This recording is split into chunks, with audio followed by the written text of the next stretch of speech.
Hello दोस्तों। कैसे हैं आप लोग? उम्मीद करता हूँ अच्छे होंगे दोस्तों। तो दोस्तों, आज हम एक और नया आईपीओ लेकर आए हैं, पाइन लैब्स का। इसकी फुल डिटेल एनालिसिस करेंगे और अप्लाई करना है नहीं करना है आपके फाइनेंशियल एडवाइजर से सलाह मशवरा कर ही निवेश करें।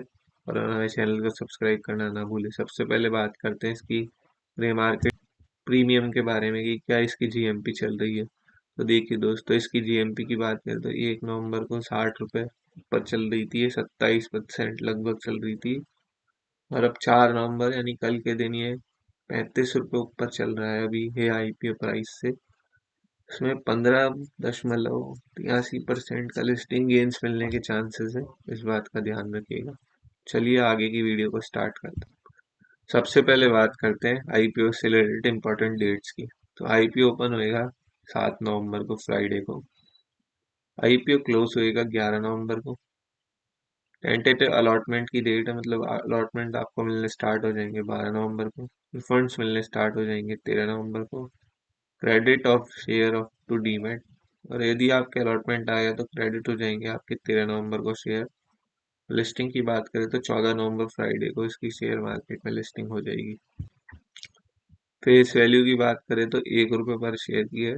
प्राइस बैंड 210 से 221 रुपये पर शेयर का है।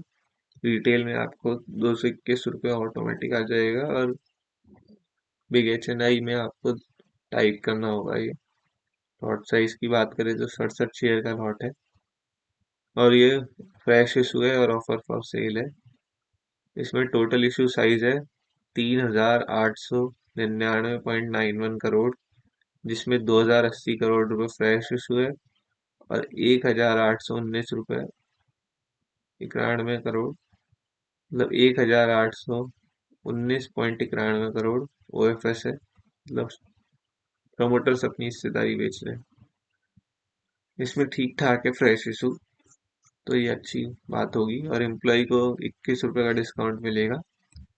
Book building IPO NSC BSc दोनों पे लिस्टिंग होगी, इसका भी ध्यान रखने वाली बात है। एप्लीकेशन में बात करें तो रिटेल एक लॉट के लिए 67 शेयर का एक लॉट है, 14,807 रुपये लगेंगे। रिटेल मैक्सिमम 13 लॉट के लिए अप्लाई कर सकता है, 871 शेयर, 1,92,491 रुपये के लिए। स्मॉल एच एन आई की बात करें तो 14 का एक लॉट है, इसमें 2,07,298 रुपये। और big H N I minimum 68 lot के लिए अप्लाई कर सकता है, इसमें 10,06,876 रुपये। ज़्यादा चांसेस रिटेल और बिग एच एन आई के होते हैं, ये बात ध्यान रखने वाली होगी। आईपीओ में रिजर्वेशन की बात करें तो क्यूआईबी को 75%, रिटेल को 10% केवल, और एनआईआई पोर्शन 15% रहा गया। तो इसमें ज़्यादा चांसेस रिटेल के तो नहीं है। सबसे ज़्यादा चांसेस क्यूआईबी में, जो क्यूआईबी से करेगा उसको सबसे ज़्यादा चांस होंगे अलॉटमेंट मिलने के, इस बात का ध्यान रखिएगा। रिजर्वेशन की मैं अलग कैटेगरी की बात कर ले तो रिटेल 2 लाख तक अप्लाई कर सकता है, एनआईआई वाले 2 लाख से 10 लाख, और बिग एच एन आई 10 लाख रुपए से कितना भी आगे तक। इसमें ज़्यादा का कोई फायदा नहीं होता, क्योंकि फिक्स अमाउंट, मतलब ये आजकल पूरी तरह से कंप्यूटराइज हो गया है। तो जिसको अलॉटमेंट आता है उसको ही आता है, इसका कोई दूसरा ऑप्शन नहीं है, ये ध्यान रखने वाली बात होनी चाहिए। और हमारे चैनल को सब्सक्राइब करना ना भूले, ये बात भी ध्यान रखिएगा दोस्तों। अब बात करते हैं कंपनी के बारे में। तो कंपनी इनकॉर्पोरेट हुई थी 1998 में। Labs is a leading Indian merchant e commerce platform है, जो point of sale solutions payment processing करवाता है। मर्चेंट फाइनेंसिंग का काम भी है इनका, मतलब फाइनेंसिंग प्रोवाइड करने का।